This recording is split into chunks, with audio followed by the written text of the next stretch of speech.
This is all tangled up. Sorry about this. There we go.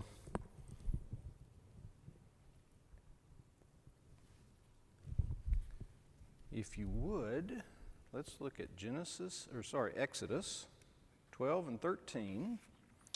And if you want to read ahead for next week, Exodus 12 and 13.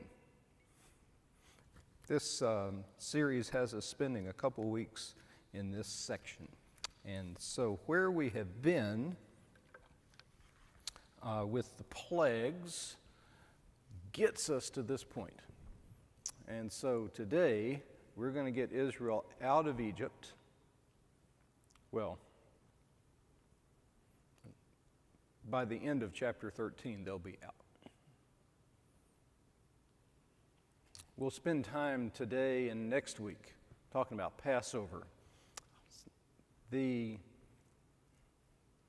outline that I gave you, or that I passed out, the outline of Exodus, has the plagues kind of ending at chapter 11.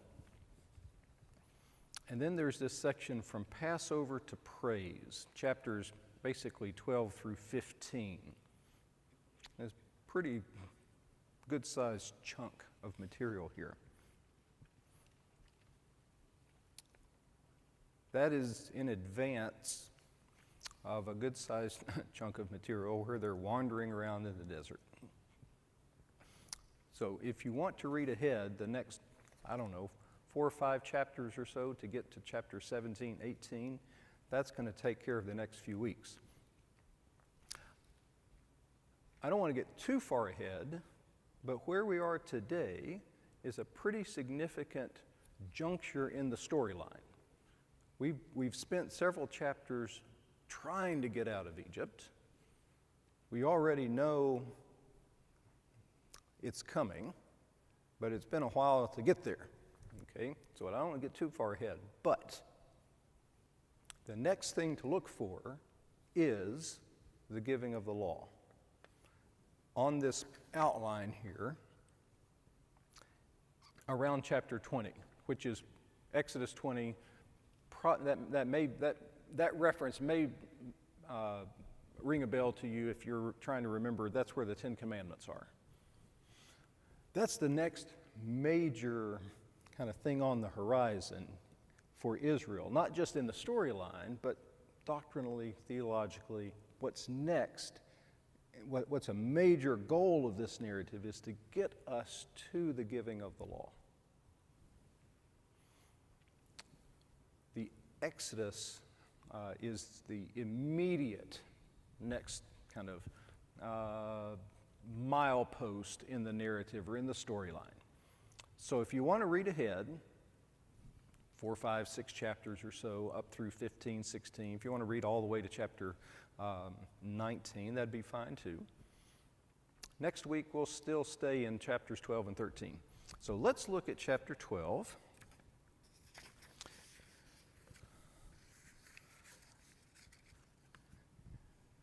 Actually, let's look at one reference in chapter 13. It all kind of hangs together. If you're looking at our Pew Bible, this paragraph that kind of bridges the end of chapter 12 and into chapter 13, the Passover instruction. Okay. The content bridges both chapters. There bridges the chapter divide between 12 and 13. So there's kind of this long block of material about how we ought to observe the Passover, how they observed it, how we ought to observe it. We who are reading this story and we whose children ask us, what does this mean? And then we do this thing because of what has happened in the past. Okay, so that kind of bridges the gap or bridges the break from 12 to 13. Okay, so if you look at 13, 14,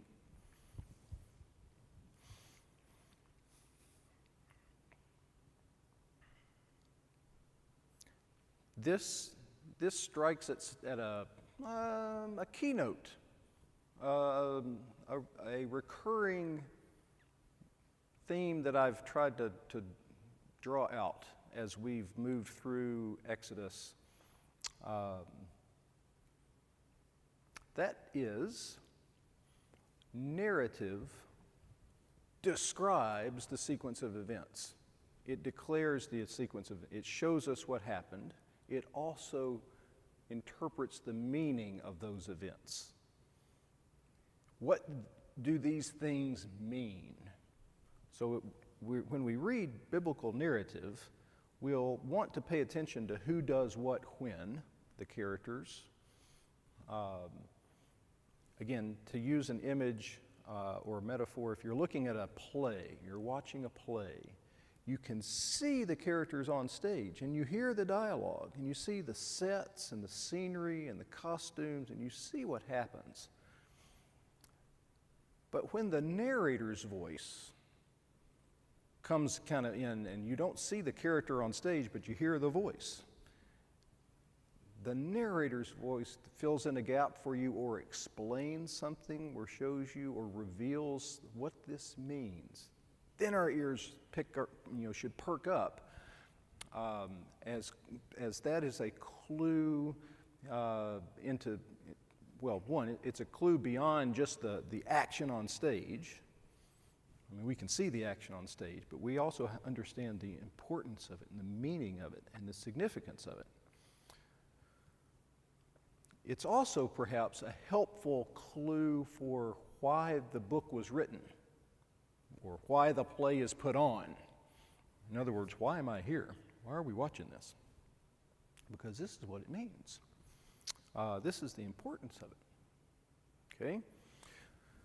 Well, look at 13:14. In the future, when your son asks you, what does this mean? Say to him, by the strength of his hand, the Lord brought us out of Egypt, out of the place of slavery. When Pharaoh stubbornly refused to let us go, the Lord killed every firstborn male in the land of Egypt, both the firstborn of humans and the firstborn of livestock. That is why I sacrifice to the Lord all the firstborn of the womb that are males, that's the animals, but I redeem the firstborn of my sons or my children. So let it be a sign on your hand and a symbol on your forehead. The Lord brought us out of Egypt by the strength of his hand. You look at verse 17. When Pharaoh let the people go, and we pause on the narrator's voice to give us meaning, and we kind of resume the sequence of events. Okay. When Pharaoh let the people go, God did not lead them along the road. Instead, we went here, okay, and on we go. Here, this little paragraph, 13 verses 14 through 16, the narrator helps you understand the meaning of what we're reading. And it speaks to the subsequent readers of the book, those who would receive this book, those who would hear this story again, or in case read the scroll, or hear the scroll read. It is for our sake. We have an interpretation of the meaning. So the Scripture is not just an inspired account of the actions, it's an inspired commentary. It tells us what it means. Okay, well, that is where that is the center of gravity for this whole section. That is the important thing here. The sequence of events that we've been building to is like in any good plot. We've got characters and we've got a conflict. There's an unanswered question. There's a quest or a journey. The hero's going on. There's a challenge to be met. There's a battle to be fought. There's someone you fall in love and you woo them. There's some challenge. That makes a good story. You need something like that to make the story good. Otherwise, you just change the channel, right? Okay. So the narrative that the plot line that drives us along is, we've known all along, let my people go.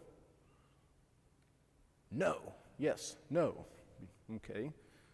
So this gives us a resolution of one little plot line of getting us out of Egypt.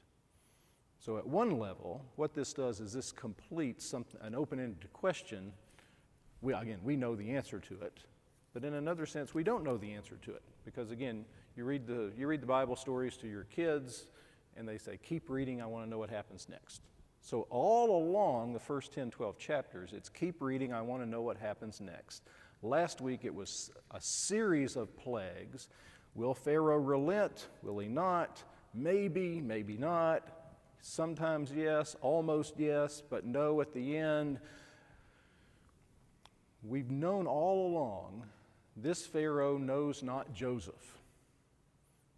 So this narrative quest, or this narrative plot, extends all the way back into Genesis. And not just to Joseph, but back to Abram. In a sense, it's an open-ended question about, will the people of God come back to the land that God has promised them? So this narrative tension really bridges back into Genesis. And we've spent a lot of time the last few weeks looking at that, or noting that. Here we find some resolution to this, where we get the people and the land together in the same place at the same time. Well, we're going to get there. At least we're out of Egypt. Okay, we're not quite to the land yet.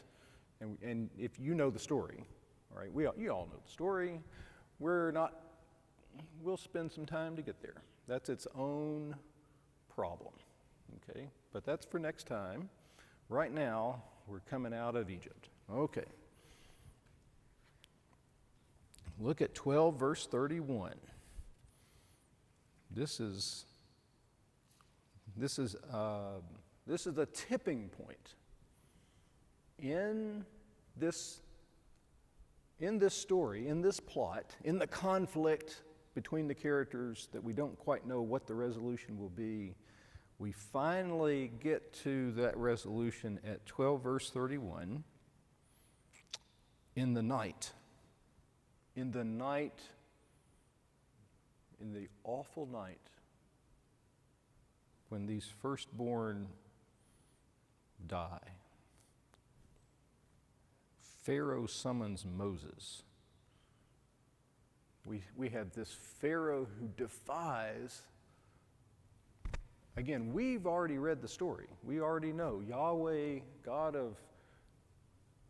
the God who speaks to Moses, God who uses Moses as his mouthpiece, Yahweh whose prophet declares the word to Pharaoh, is one and the same who's made promises to Abraham, Isaac, Jacob, Joseph. He is also one and the same who's created all that is. Pharaoh defies him and refuses. The word comes to Pharaoh, let my people go, and he refuses. This 12 verse 31,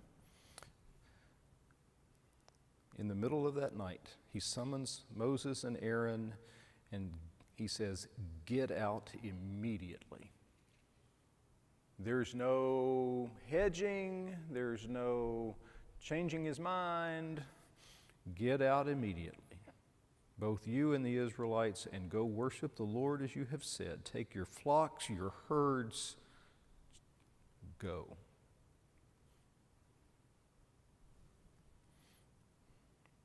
That's the narrative resolution that we've been looking for. We've been anticipating, been working towards this. This is the resolution that we've been chapters since really almost the opening statement of Exodus. What I didn't really mention much last time, talking about the plagues, is if you back up in 12 verse 12, this is the culmination of a series of plagues. And here we hear something of the gravity of this. Look at 12:12. This last plague is again, the Lord gives the instruction, Pharaoh hears it and refuses, time after time after time after time after time. And we're going to get Israel out of Egypt, one way or the other. We could spend a lot of time, and commentators have looked at each of the plagues and tried to see the theological importance of that plague in the context of the deities of Egypt, the god of this or the god of that, and what does this plague do or speak to or speak against or challenge or shame the gods of Egypt for that particular area. And the god of the Nile, or the god of this animal or that animal, or this kind of the symbolic importance of those plagues. So you go through the plagues, and it's this last one, and look at the comment in 12:12. So he gives instruction of what you're to do with the Passover meal, with the blood over the door. Okay. I will pass, this is God speaking, this is Yahweh speaking. I will pass through the land of Egypt on that night and strike every firstborn male in the land of Egypt, both people and animals. I am the Lord. I will execute judgment against all the gods of Egypt. So these plagues, and this is the culmination of them, there is an element of rebuttal or judgment on the deities of Egypt. In a large kind of step way back and look at all of Genesis, this is just another example of, again, in theological terms, having read Genesis, we would see that's another example of what we see at Babel, where we will kind of take unto ourselves the prerogatives that really belong to deity. We will live on our own terms. We will dictate. You want to not just to Babel. You want to go all the way back to the beginning. We can dictate for ourselves what is good and evil. That is a decision that I reserve to myself to make. I can determine for myself what is good and evil. I will not be told what is good and evil. I will decide for myself. So we'll build a tower and make a name for ourselves. So these kinds of things, I think, echo through the rest of the narrative, really all of the biblical narrative. But it echoes here, and so the actions of Yahweh against Egypt, I think, seen against that large backdrop, kind of all come to a head here at 12:12. I will execute judgment on the gods of Egypt. So this is not just the storyline of what happens in Egypt, the characters on the ground in Pharaoh's courtyard or Pharaoh's meeting room or conference table. There's kind of a cosmic significance of these people have arrogated themselves against Yahweh, creator of heaven and earth, repeatedly rejected his instruction, and here in this story, he has come down to kind of rein them in. Not unlike the scattering after the tower.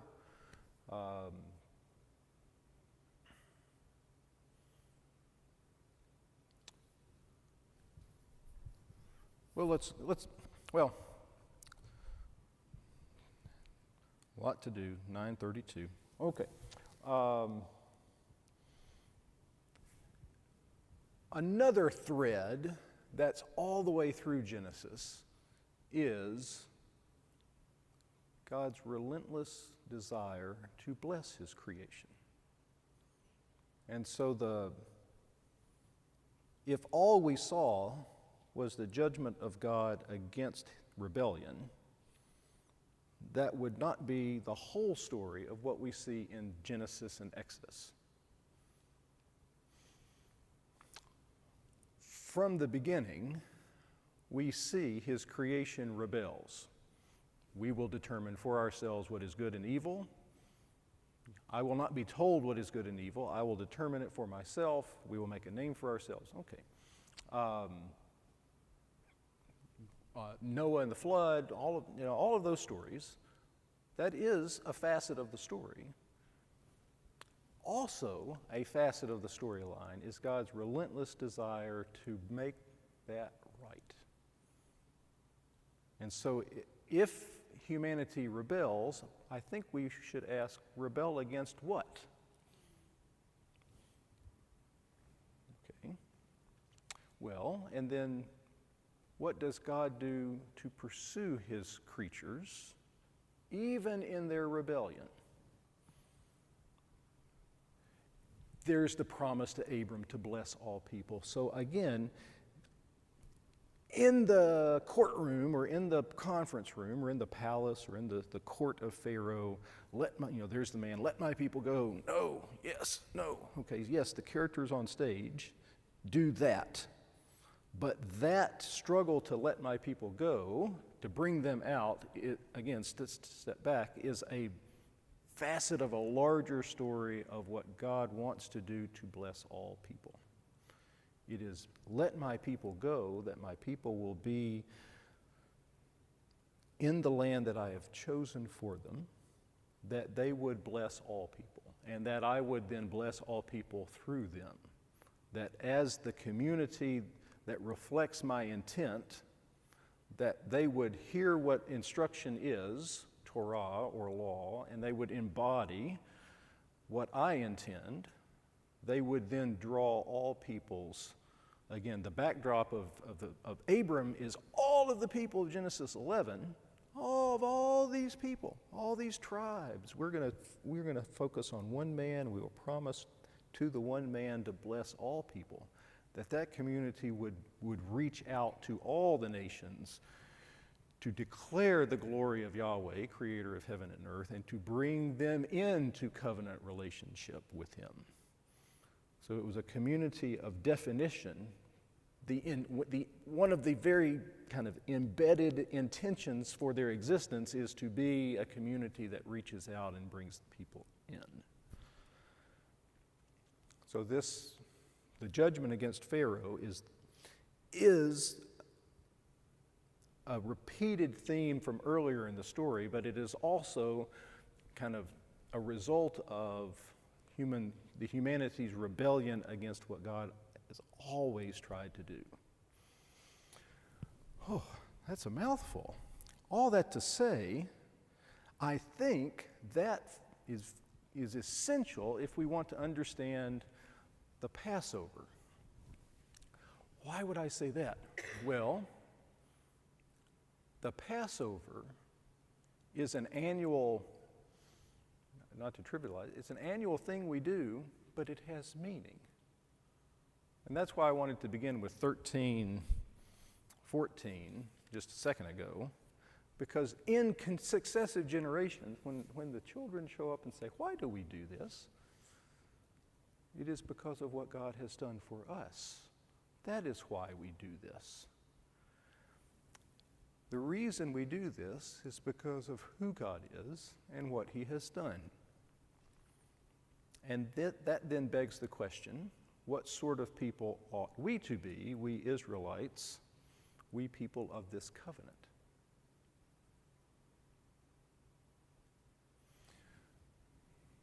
Pause there, just kind of press pause there. And I want to mention that the next big thing on our narrative horizon is we need to get the characters out of Egypt and into the wilderness to receive the law and instruction about what kind of people we ought to be, we who God has brought out of Egypt. So the meaning of the Passover will not only look back to what God has done to bring us out of Egypt, it will look forward to the kind of people we ought to be, we who've been brought out of Egypt. Because the narrative sequence of events to get us out of Egypt is not just an isolated kind of an island by itself. To get us out of Egypt, for what? For why? For what purpose? What does this mean? It means this is who we are to be. Okay, well, what does that mean? Well, hold on. We'll explain what that is when we bring you into the wilderness and give you instruction about what you ought to be. So the giving of the law is on the horizon. So the last thing for today, as we close, I want to take you back to 6th grade grammar as a way to think through kind of the broad kind of theological sweep or doctrinal sweep. Do you remember? I don't know if you did this in 6th grade. If my son would be still long enough, I could ask him, do you do this in 6th grade grammar? But that's a challenge. Do you remember talking about imperatives and indicatives? And interrogatives and all of those. You remember learning all of that? Okay. Yeah. Gerunds and participles and, okay?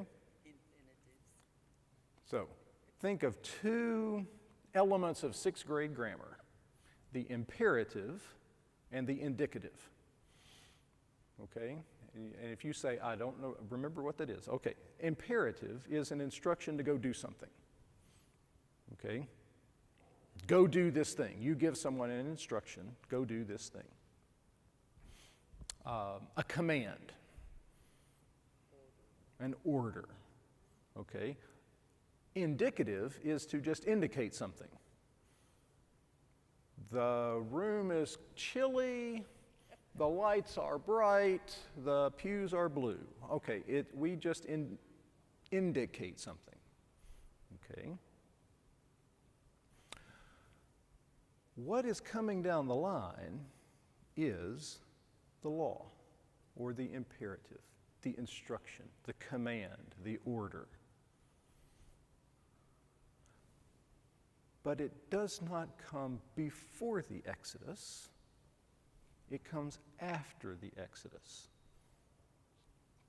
What the Exodus is the indicative of what God has done for us. In other words, let me describe what God has done for us, and then the instruction of who you ought to be as a result of what God has done for you. In other words, the grammar of grace is not, here is the law, do it, and I will bring you out of Egypt. It is, I will act on your behalf because I have obligated myself to your ancestor to bring you out and be a people of my own for the sake of all people. And what that means is this. He has acted for them. He then gives them the law. Or, if we were to read Romans, not that we were righteous. He did not die for the righteous. He died for the ungodly, that he might redeem them. He does not give us the instruction, tell us to keep it, and then deliver us if we've kept it. If that's how it was, all of our despair would be justified because none of us could do that. But he has delivered us. He has acted for us. Now the question is, what sort of people will Israel be, we who've been brought out of Egypt? So as we keep the Passover, yes, it is a thing we do, but it is a thing we do because of what God has done, and it looks forward to the law about what that means to be the people who have been brought out. So it grounds the instruction or the imperative, gives us a meaning why. Why keep the law? The refrain that you're going to read all the way through Leviticus is, be holy for I am holy. Why be holy? Because that is who God is and what he has done. Okay, time draws to a close. Okay, so if you read through this Passover story, I think what we see is the great act of God for the sake of his people, we are going to form and fashion that people in specific ways as we get on down the line. Okay? But this is the great movement to bring them out. Okay. If you like to read 12:13 again, if you haven't read it, read it again. We're going to stay here next time, and on we go from there. But we'll leave it with that for today. 9:43. That's 2 minutes early. Okay? Not bad. I'm doing the main prayer, so that means I've got to get to 101 at 9:45, so that helps too. So.